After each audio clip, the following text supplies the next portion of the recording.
함께 읽으신 이 말씀을 가지고 선한 일을 도모하라는 제목으로 함께 하나님 말씀 나누도록 하겠습니다. 제목 같이 읽어보겠습니다.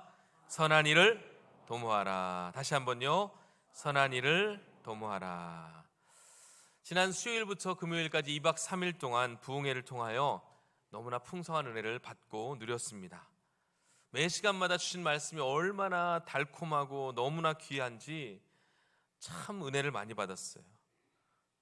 저 자신에게, 또 우리 가정에게, 또 우리 교회 성도들에게 정말 적절한 타이밍에 주신 말씀이 아니었나 생각해 보았습니다. 여러분 모두도 은혜를 충만하게 받으신 줄 믿습니다. 목사님 말씀 중에 몇 가지 키워드만 한번 떠올려 본다면 하나님 중심, 그리고 가치관의 변화, 그리고 저는 마음에 참 잘 새겨진 말씀, 삐치지 말자, 뭐 이거였어요. 그죠? 삐치지 말자요. 그리고 힘내지 말고 잘하세요. 그죠? 그리고 욥기서 말씀을 보면서 하나님의 자존심이 되라. 저는요 그 말씀이 참 좋았어요. 여러분, 우리가 이 땅에 한번 살면서 하나님이 내세울 만한 성도가 되어야 하지 않겠습니까?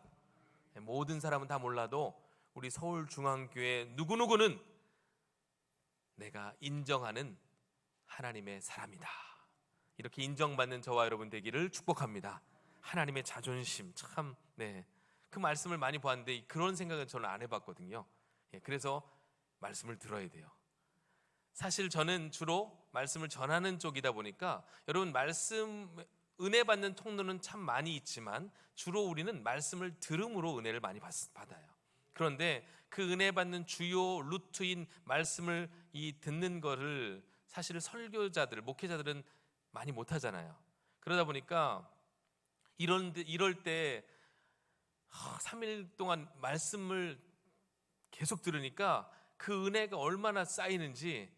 그래서 어제 설교 준비할 때요, 사실 저는 이제 부흥에 제가 처음으로 강사 담임 목사로 이제 접대를 해보고 이렇게 수행을 해보니까 저는 시간이 많이 있을 줄 알았거든요. 뭐 식사 같이 함께 하고 잠깐 이야기하면 나머지는 제 시간이 되겠거니. 근데 아니에요.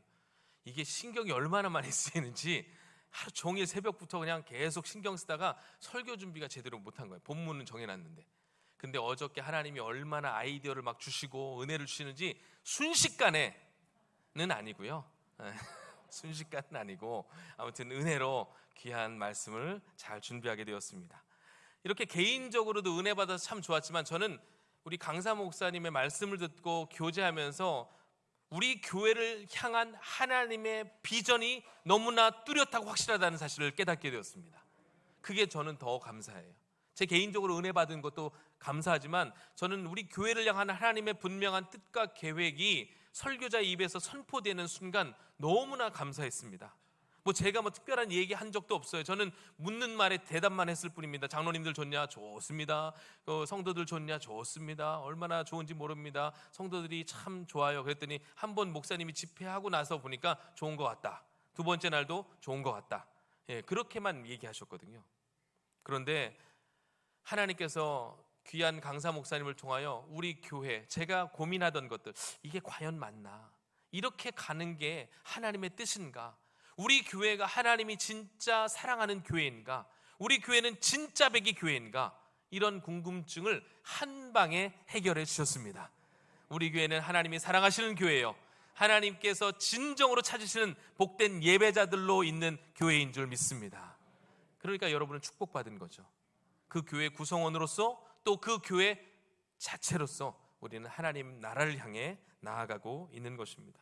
그래서 계속 부흥회를 했으면 좋겠다는 마음 반, 너무 힘들어, 이 정도가 딱 좋아라는 마음 반도 있어요. 근데 어쨌든 계속 그런 부흥회가, 그 부흥의 불길이 우리 가운데 꺼지지 않고 타오르기를 주님의 이름으로 축복합니다. 우리도 이런 생각을 했는데 예전에 예수님 당시에 베드로도 이런 생각을 똑같이 했던 것 같아요. 그래서 변화산 부흥회에서 이 베드로가 너무 은혜를 받은 거예요. 그래가지고 우리 내려가지 맙시다, 주님. 여기에서 초목 셋을 짓고 삽시다.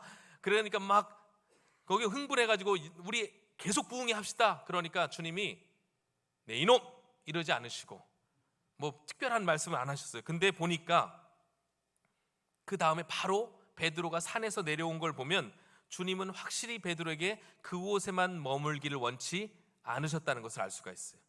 빨리 내려가서 삶의 자리에서 주님은 그 은혜를 흘려보내기를 원하셨던 거예요. 우리가 잘 아는 오병이어 사건도 마찬가지입니다. 얼마나 놀라운 일입니까? 제자들이요 너무 흥분해가지고 하나님의 기적, 하나님의 은혜를 막 찬송했을 거예요. 있을 수 없는 일이 일어나는 것이죠. 계속해서 그 은혜를 만끽하고 싶었을 거예요. 그런데 말씀에 보면 주님은 오병이어 사건 후에 제자들을 재촉하셔서 즉시 다른 곳으로 이동하게 하셨어요. 건너편으로 가게 하셨어요. 마태복음에 보면 즉시라는 단어가 많이 강조되어 있습니다. 즉시. 왜 그럴까? 생각해보니까 두 가지 이유가 있을 것 같아요. 첫째, 사람은 너무 빨리 있는 경향이 있습니다. 특히 좋은 건 그래요. 이게 속담에는 좋은 건 어디에 새겨요? 마음에, 돌에 새기고, 나쁜 거는 물에 새기라는, 그죠? 그런 속담이 저만 아는 건가요? 외국 속담인가? 근데 우리는 반대로 하는 경향이 있어요. 좋은 거는 물에 새기니까 금방 떠내려가 버리고, 나쁜 거는 오래 두고 기억하는 그런 경향들이 있어요. 그러니까 좋은 거를 빨리 잊는 경향들이 있다 보니까 우리 주님께서 즉시 그 은혜 가지고 받은 은혜로 사역의 자리에 나아가라고 말씀하신 게 아닌가. 또 하나는 이 즉시라는 것은 은혜 받는 것 너무 좋고 기쁜 일이지만 그것으로만 만족해서는 안 된다는 거예요. 은혜를 받았으면 이제 삶의 현장에서 그 은혜로 살아내라고 주님이 말씀하시는 거예요.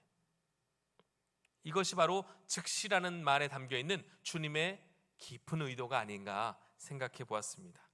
여러분, 은혜를 받았다면 이제는 흘려보내야 될 때입니다. 여러분의 삶 가운데 그 받은 은혜를 흘려보내는 여러분 모두가 되시길 바랍니다. 근데 제가 오늘 새벽에 잠깐 말씀을 드렸는데 은혜는 언젠가는 사라져요. 그래서 계속해서 충전을 해야 되거든요. 근데 그 은혜가 사역의 자리에서 막 헌신하면서 소모하는 분이 있고, 어떤 분은 그냥 저절로 까먹는 분이 있어요. 어떤 분이 더 좋은 분이에요?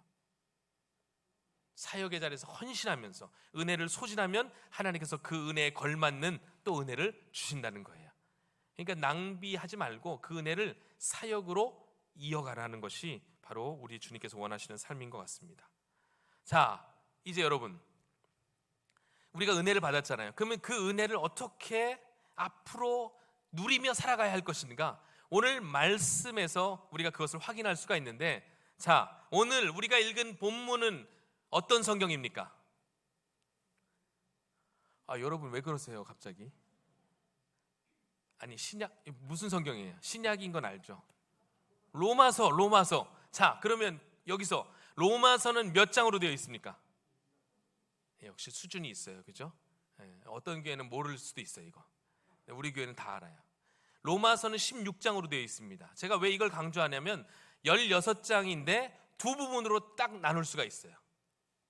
앞부분은 1장부터 11장까지, 뒷부분은 12장부터 16장까지. 앞부분은 이렇게 되어 있어요. 1장부터 11장까지는 어떻게 우리가 구원을 받는가, 어떻게 하나님의 은혜를 입으며 살아갈 수 있는가 라고 하는 말씀에 대한 내용이에요. 그러니까 어떻게 하면 하나님의 백성으로서 구원받는 삶을 살 수 있는가. 무슨 얘기인지 아시겠죠? 어떻게 하면 구원을 얻는가에 대한 내용으로 서술이 되어 있고, 뒷부분은 그렇게 하나님의 백성이 된 구원받은 은혜받은 성도는 그러면 앞으로 어떠한 삶을 살아가야 하는가, 이것이 후반부의 내용이에요. 그러니까 앞부분을 흔히 말해 교리편이라고 할 수가 있고, 이론편, 그리고 뒷부분은 실천편이라고 할 수가 있습니다. 그래서 그 실천편의 첫 시작이 바로 12장 말씀입니다. 자, 그러면 여러분 한번 점검을 해볼게요. 우리가 어떻게 구원을 얻습니까? 믿음으로. 그렇죠. 그거에 대한 답이 로마서 1장 17절 말씀이에요. 같이 한번 읽어보도록 하겠습니다. 자, 함께 읽습니다. 시작. 복음에는 하나님의 의가 나타나서 믿음으로 믿음에 이르게 하나니, 기록된 바 오직 의인은 믿음으로 말미암아 살리라 함과 같으니라. 아멘. 그렇습니다. 어려울 것 없습니다. 오직 예수 그리스도의 십자가의 그 죽으심, 그 복음으로 말미암아 우리에게 거저 주신 은혜로 우리가 구원받은 것입니다. 그것이 하나님의 전적 은혜예요. 우리가 무엇을 했기 때문에 우리에게 구원을 주신 것이 아니고, 하나님, 우리가 받을 자격이 없는 우리이지만 하나님이 거저 주신 은혜, 이것이 바로 십자가의 은혜예요. 이로 인하여 우리는 구원을 받은 것입니다. 그 하나님께서 거저 주시는 선물의 매개체가 믿음이에요. 이 믿음이라는 것을 사용해서 우리가 구원을 받은 거예요.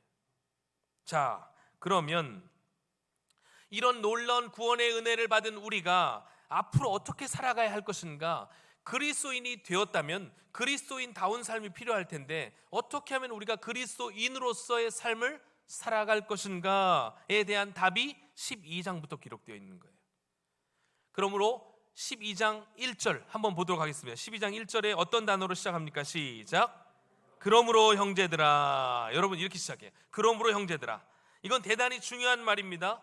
단순한 접속사가 아니에요. 그래서 어떤 목사님, 아주 이름만 대면 저랑 성이 똑같아요. 분당에 있는 목사님이에요. 아시겠죠? 그 목사님은 이 접속사를 일컬어서 하늘과 땅을 연결해주는 사닥다리다, 이렇게 표현하게 됐어요. 그러니까 대단히 중요하다는 거예요. 이론과 삶을 연결해주는 그 단어가 바로 그러므로예요. 그러므로. 그러면서 강조하는 게, 다시 한번 12장 1절을 읽어보겠습니다. 시작. 그러므로 형제들아, 내가 하나님의 모든 자비하심으로 너희를 구원하노니 너희 몸을 하나님이 기뻐하시는 거룩한 산 제물로 드리라. 이는 너희가 드릴 영적 예배니라. 아멘. 바울이 지금 강조하는 게 무엇입니까? 한마디로 우리가 제물이 되는 예배, 즉 우리 자신을 하나님 앞에 온전히 드리는 것이 진짜 예배라고 말씀하고 있는 거예요. 여러분, 마지막 때는 우리 강사 목사님도 이야기하셨지만 진짜와 가짜를 구분하기가 참 쉽지 않은 시대예요. 예배 자리에 나와 있다고 다 진짜냐? 아닐 수도 있다는 것입니다. 진짜 예배는 무엇이냐? 지금 사도 바울이 이야기하는 건 뭐예요? 아는 것으로 그치지 말고 그것이 삶으로 연결되는 것이 진짜 예배라는 거죠. 즉 진짜 예배는 우리의 삶 가운데 순종과 헌신이 나타나는 삶. 나와서 말씀 듣고 찬양하고 기도하는 것도 매우 중요하고 복된 일이지만, 그것을 하는 것만이 아니고 내 자신이 삶의 현장에서 진짜 제물이 되는 삶, 겸손하고 낮아져서 그리스도를 닮아가는, 나를 보면 그리스도의 모습이 보이는 삶, 이것이 우리가 추구해야 할 진짜 예배라고 사도 바울이 이야기하는 것입니다. 여러분, 설교하는 게 어려울까요? 설교 듣는 게 어려울까요? 저는 그런 줄 알았거든요. 근데 의외로 듣는 것도 어려워요. 근데 제가 보니까 그래도 하는 게 어려워요. 여러분은 오늘 혹시 본문 읽고 오신 분, 당연히 오늘 주보받았는데 당연히 모르시겠죠. 저는 근데 이걸 엄청 많이 읽거든요. 그리고 하루 종일 고민하고, 물론 며칠 전부터 고민했지만, 그러니까 설교하는 게 조금 더 어려운 것 같아요. 자, 제가 왜 이 이야기를 드렸냐면, 여러분, 예배 자리에 나오는 거 대단히 중요합니다. 그런데 예배는 자칫하면 피동적으로만 드릴 수 있다는 거예요. 적극성이 많이 떨어져. 앉아서 찬송도 안 할 수도 있어요. 찬송 안 한다고 갑자기 우리 안내위원들이 이렇게 세워가지고 나가라고 하지 않잖아요. 설마 조금 졸아도 뒤에서 등짝 스매싱 이런 거 없잖아요. 그러니까 얼마나 그냥 편하게 앉아있다 그냥 갈 수도 있는 거예요. 그런데 그게 진짜 예배냐? 그러면 한번 깊이 생각해 봐야 된다. 물론 이 자체 행위로도 예배라고 할 수 있지만, 우리의 진짜 예배는 바로 삶의 현장에서 나타난다는 거예요. 우리가 들은 말씀, 우리가 받은 은혜를 삶에서 살아내는 것이 사도 바울이 말하는 진짜 예배라는 거예요. 그러한 삶을 살아가는 저와 여러분 되기를 주님의 이름으로 축복합니다. 우리가 흔한 말로 은혜 받았다고 해요. 은혜 받았다. 그런데 대체로 이렇게 생각하는 분들도 있어요. 우리의 기분이나 감정이 이렇게 감정의 상태로 이해하는 분들이 있어요. 찬송하기 전에는 우울했는데 찬송 부르니까 기분이 업됐어. 이거를 업된 거, 기분이 업된 걸, 감정이 조금 좋아진 거를 은혜 받았다는 것으로 잘못 이해하는 분들이 있어요. 물론 그것도 은혜를 받는 거죠. 그런데 여러분, 그렇게 보면 세상 노래 듣고도 은혜 받을 수 있습니다. 여러분들은 세상 노래를 안 들으시니까 저는 날마다 들어요. 어쩔 수 없이 우리 애들이 학원 갈 때 틀거든요. 아이돌 노래만 듣습니다. 그래가지고 어느 순간 제가 외우고 있더라고요. 여러분, 요즘에 제일 유명한 그룹이 어딘지 아세요? 뉴진스예요. 그 대표곡을 제가 외우고 있더라고요. 이게 세뇌가 이렇게 무서워요. 목사 입에서 찬송이 나와야 되는데 막 갑자기 영어 랩이 나오고 그러면 안 되잖아요, 그죠? 근데 그런 거 들으면 어떨 때는 우울한 기분이 사라져요. 특별히 7080 노래 들으면, 그죠? 네, 멀어져 간다 막 이런 거 있잖아요. 우울한 기분이 사라졌다고 그게 은혜 받은 것은 아니라는 거예요. 우리의 감정의 변화가 은혜의 여부하고 물론 연관은 있지만 진짜 은혜 받은 게 뭐냐 이거예요. 은혜를 받았다는 것은, 한번 따라해 보겠어요. 은혜 받았다는 것은 그의 합당한 열매가 나타나는 것입니다. 예, 은혜를 받았으면 합당한 열매가 보여져야 진짜 은혜 받은 거예요. 그 열매가 바로 무엇입니까? 순종과 헌신이라는 거예요. 말씀에 따라 내 기분이 좋아지는 것 말고 그 말씀에 온전히 반응하고 순종하는 것, 그것이 헌신으로 연결되는 삶, 이것이 진짜 예배고 은혜 받은 자의 모습인 줄 믿습니다. 그런데 은혜를 받는 것에도 차이가 있대요. 사도 바울이 지금 그 이야기를 하고 있어요. 똑같이 은혜를 받는 게 아니더라고요.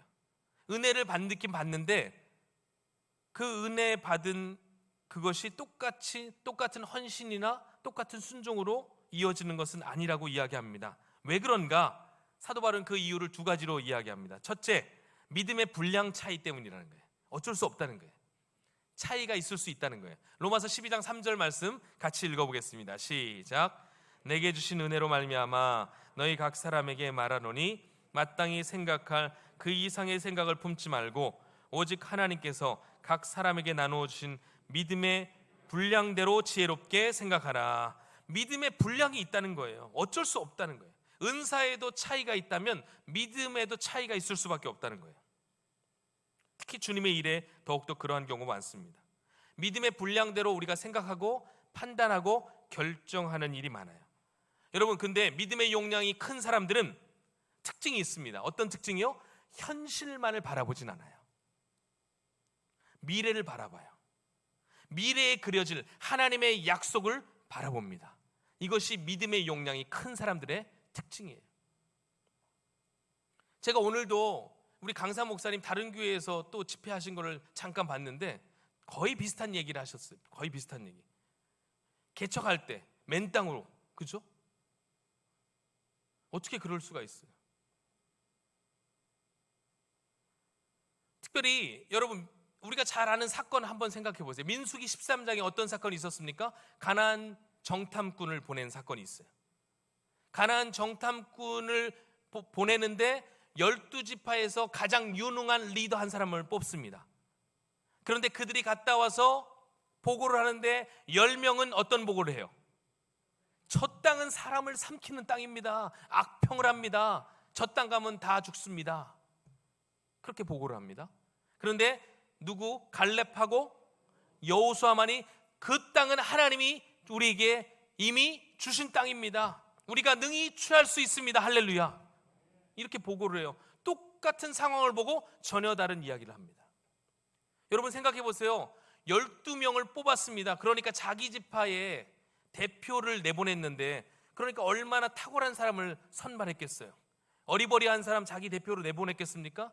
믿음도 있고 저처럼 좀 외모도 되고 옷발도 좀 이렇게 되고, 그렇죠. 키는 조금 아쉬워. 제가 조금 한 80만 됐으면, 그럼 여기 안 있을 수도 있죠. 제가 어디 딴 데 갈 수도 있는데, 어쨌든 근데 이런 사람들 뽑았을 거 아니에요. 그런데 똑같이 유능하고 똑같이 훤칠한 사람들이었는데 다녀와서 하는 얘기는 전혀 다른 얘기예요. 왜 그럴까? 그게 바로 믿음의 용량의 차이예요. 똑같이 은혜를 받아도 인풋은 똑같은데 아웃풋이 다른 거는 용량 차이 때문에 그래요. 그러므로 여러분 기도하십시오. 다른 것을 위해서 먼저 기도하지 말고 믿음의 용량을 키우기 위하여 기도하십시오. 그래야 여러분에게 선한 것이 주어질 때 그 선한 것이 은혜로 흘러갈 수 있다는 것입니다. 믿음의 용량을 키우셔야 돼요.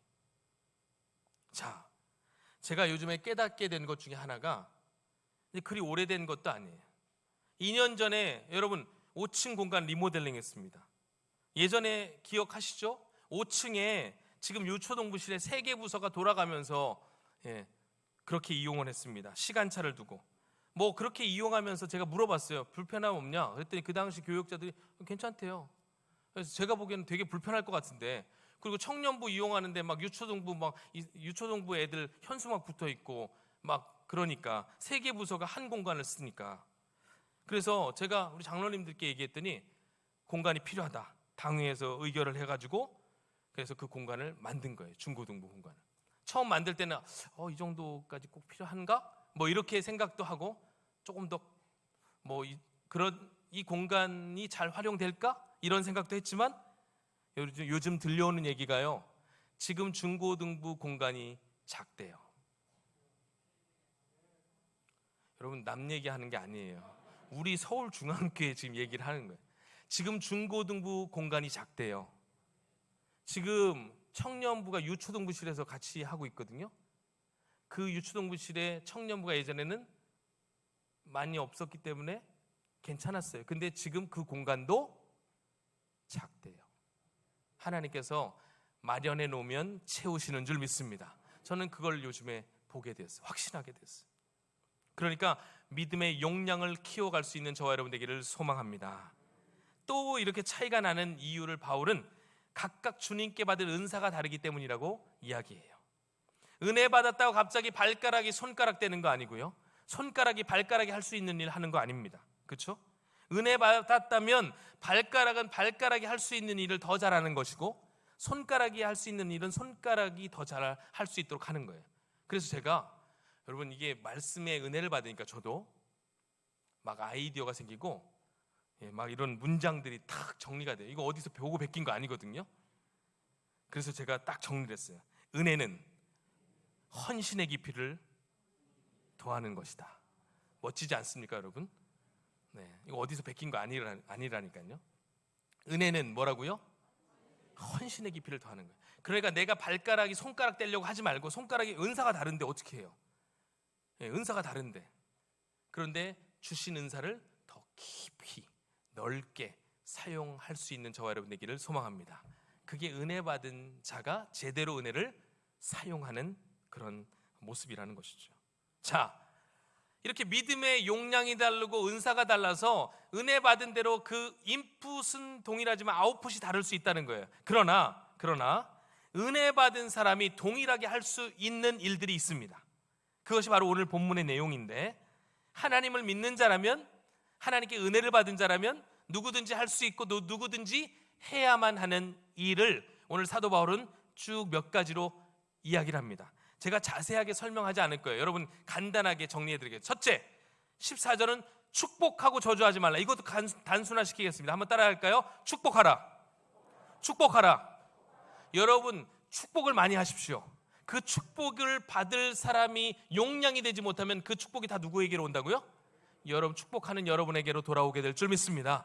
좌우 옆분들에게 이렇게 한번 축복해 보세요. 마음껏 축복해 보세요. 제가 꼭 정해드려야 됩니까?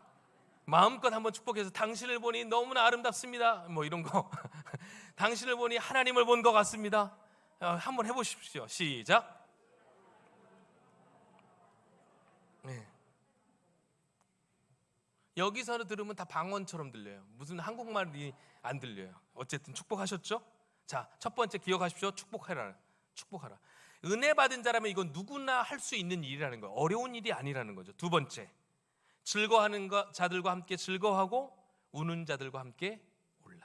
특별히 여러분 여기서 강조하는 단어가 함께예요. 함께. 혼자 내버려 두지 말라는 거예요. 여러분, 사실 그렇다고 우리가 식구들도 늘 함께 할 수 없는데 어떻게 우리가 성도들과 늘 함께 할 수 있습니까? 연약한 자들과 함께 할 수 있습니까? 여러분, 우리는 기억하십시오. 영가족의 영가족, 영적인 채널로 연결되어 있어요. 꼭 유선으로 보여야 연결된 게 아니에요. 요즘에는 무선 시대, 와이파이 시대라고요. 아셨죠? 그 와이파이는, 여러분, 그 와이파이처럼 영적으로 작동하는 게 뭐예요? 기도입니다. 그러므로 우는 자들과 함께 울고 즐거워하는 자들과 함께 항상 같은 공간에 있을 수는 없지만 우리는 함께 마음을 나눌 수가 있어요. 그것이 무엇이라고요? 기도하는 거예요. 그래서 생각나는 어려운 이웃들, 우리 성도들, 또 함께 즐거워할 일이 있으면 그들과 함께 진심으로 즐거워할 수 있는, 그들을 위해서 진심으로 기도할 수 있는 우리 모두가 되기를 소망합니다. 그래서 우는 자들과 함께 울라는 거예요. 세 번째, 교만하지 말고 겸손하라는 거예요. 겸손하라. 세 번째, 겸손하라. 어거스틴이 했던 유명한 말이 있습니다. 교만은 천사를 마귀로 만들었다. 그러나 겸손은 사람을 천사로 만든다. 여러분이 천사가 되실 수 있는 그런 비결이 하나 있는데 그게 뭐예요? 겸손입니다. 겸손은 사람도 천사를 만듭니다. 겸손하십시오. 자, 네 번째, 화목하라. 이거는 제가 설명드릴 말이 없어요. 그냥 화목하여. 다섯 번째, 원수를 갚지 말라. 원수는 누구의 손에? 하나님의 손에. 다윗이 사울에게 했던 것을 기억하십시오. 다윗은 자신의 손으로 원수를 멸하지 않았습니다. 하나님이 하실 때까지 기다렸어요. 그리고 여섯 번째, 베풀라. 베풀라. 일곱 번째, 선으로 악을 이기라. 자, 저를 보세요. 복습. 여러분, 우리 교회는 복습을 잘해야 돼요. 자, 첫 번째 무엇입니까? 축복하라. 간단하게 축복하라. 두 번째, 길면 함께 하라. 함께 하라. 무엇으로? 기도로. 그렇죠. 세 번째, 겸손하라. 여러분, 너무 길게 안 하셔도 돼요. 겸손하라. 네 번째, 화목하라. 다섯 번째, 원수를 갚지 말라. 여섯 번째, 왜 다 달라요? 베풀라. 베풀라. 일곱 번째, 선으로 악을 이기라.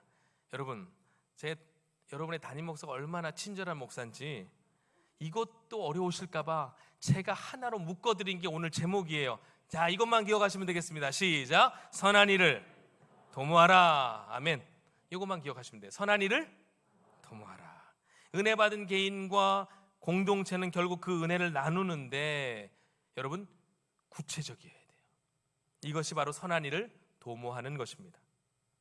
그런데 이 선한 일을 한 번 하고 끝내지 않고 주님 오시는 그날까지 우리가 지속적으로 감당하기 위해서 우리에게 필요한 것이 있습니다. 그래서 받은 은혜를 잘 흘려보내기 위해서 우리가 힘써야 할 일, 그것이 첫 번째, 훈련하는 거예요. 훈련을 통해서만 가능하더라고요. 여러분, 부흥회는 어찌 보면 일회성 이벤트와 같아요. 먹는 거로 하면 여러분 특식 먹으시는 거예요. 특식 드시는 거예요. 특식을 맨날 먹어요? 가끔 먹어요? 가끔 먹으니까 특식이지. 맨날 먹으면 그거는 그냥 식사죠. 그죠?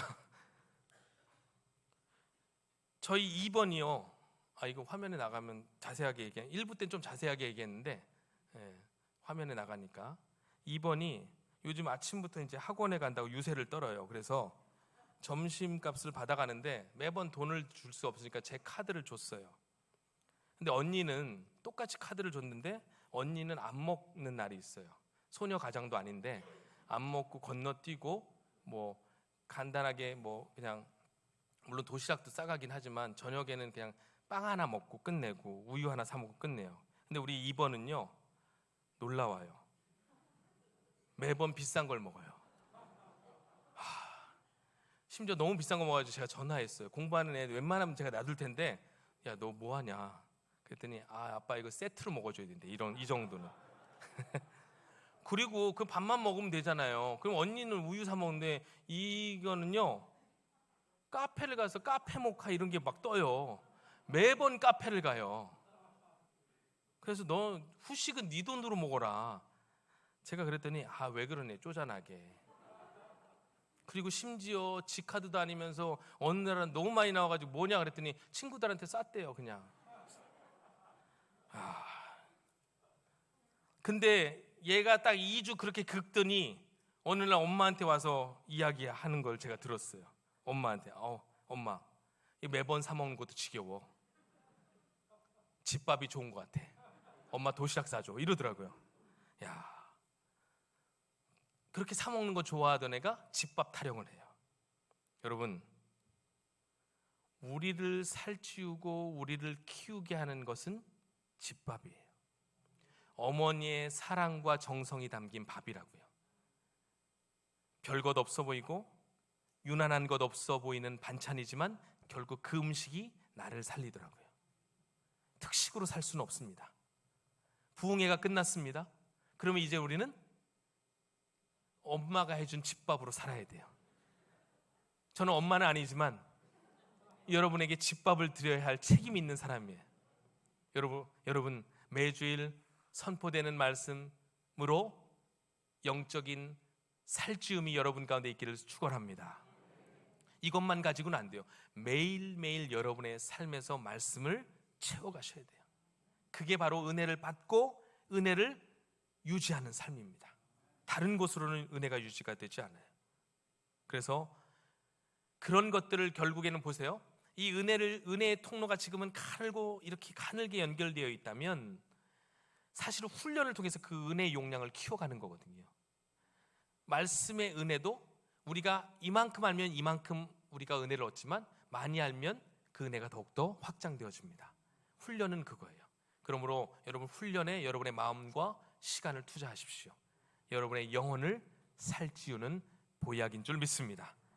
그리고 제가 광고 시간에 광고한 것처럼 다음 주에 지진으로 피해를 입은 튀르키아, 시리아 국민들을 위해서 우리가 봉헌하기를 원해요. 우리가 받은 은혜를 구체적으로 섬김의 자리로 나아가게 하는 것입니다. 말로만 사랑한다고 하고 기도하겠다고 하고, 제가 기도하겠다고 하고 기도한 사람 못 봤어요. 조금은 봤어요. 기도만 하고 끝내서는 안 돼요. 우리 교회는 그 사랑을 구체적인 헌신으로 나타내 보여야 됩니다. 여러분, 제일 변화없는 사람들, 큐티를 해보면 제일 변화되지 않는 사람들의 특징이 뭐냐면 적용이 되게 약해요. 적용이 맨날 이거예요. 기도하겠습니다. 말씀 보겠습니다. 조금 더 구체적으로 하라고 해요. 제가 빨간 펜으로 막 거요. 언제 어디서 할 거냐, 구체적으로 정해라, 시간을 정해라, 뭐 이렇게 하긴 하는데 참 적용이 어렵습니다. 그러나 구체적으로 적용을 안 하면 한낱 그냥 다짐과 결단에 불과해요. 여러분, 사람이 다짐한다고 바뀌지 않아요. 결단한다고 바뀌지 않습니다. 실천해야 바뀌는 줄 믿습니다. 실천해야 돼요. 안 그러면 항상 다짐만 하다가 끝나요. 여러분, 주님을 닮는다는 게 단순히 인격 수양하는 게 아니잖아요. 그분의 헌신을 따라가겠다는 것이거든요. 주님의 마음을 나누고 주님이 가신 그 길을 나도 가겠습니다. 여러분, 주님이요 마지막 때에 양과 염소를 쫙 오른편 왼편으로 나누시고 이렇게 말씀하세요. 양들에게, 특히 양들을 의인이라고 여겨주시더라고요. 말씀해 주시더라고요. 그러면서 이렇게 이야기해요. 내가 줄일 때 너희가 먹을 것을 주었고, 목마를 때 마시게 하였고, 헐벗을 때 옷을 입혔고, 병들었을 때 나를 돌보았다. 그러니까 의인들이 의아해합니다. 우리가 언제 주님한테 그렇게 한 적이 없는데요? 그러자 주님이 이렇게 말씀하세요. 임금이 대답하여 이르시되 내가 진실로 너희에게 이르노니 너희가 여기 내 형제 중에 지극히 작은 자 하나에게 한 것이 곧 내게 한 것이니라. 여러분, 우리가 상급을 어디에 쌓아야 하겠습니까? 하늘에 쌓아야 됩니다. 주님께 하는 것, 이것이 하늘에 쌓는 비결입니다. 여러분, 우리의 헌신이 연약한 자들을 돕고 섬기는 일에 더 구체화될 수 있기를 주님의 이름으로 축복합니다. 말씀을 정리하겠습니다. 2박 3일 동안 부흥회를 통해서 은혜를 너무 많이 받았습니다. 혹 은혜의 자리에 함께하지 못한 분들이 계시다면 다음번에는 꼭 참여하세요. 여러분, 기회는 아무 때나 오는 것이 기회가 아니에요. 기회는 은총이요, 기회는 축복입니다. 우리가 받은 그 은혜를 믿음의 분량과 물론 은사에 따라서 다르게 표현될 수도 있지만 그러나 우리는, 은혜 받은 우리는 누구나 동일하게 할 수가 있습니다. 선한 일을 도모할 수가 있어요. 그 선한 일은 더욱더 훈련을 통해 강화될 수가 있고요, 너비가 넓어질 수가 있습니다. 그리고 우리가 기억해야 할 것은 기도하고만 끝나지 않고 구체적인 헌신과 사랑을 흘려보내는 일에 앞장서는 우리 교회가 되어야 한다는 것입니다. 그럴 때 우리는 하나님 중심으로 살아갈 수 있고 하나님께서 주신 풍성한 은혜를 누리며 살아가는 복된 성도가 되실 줄 믿습니다.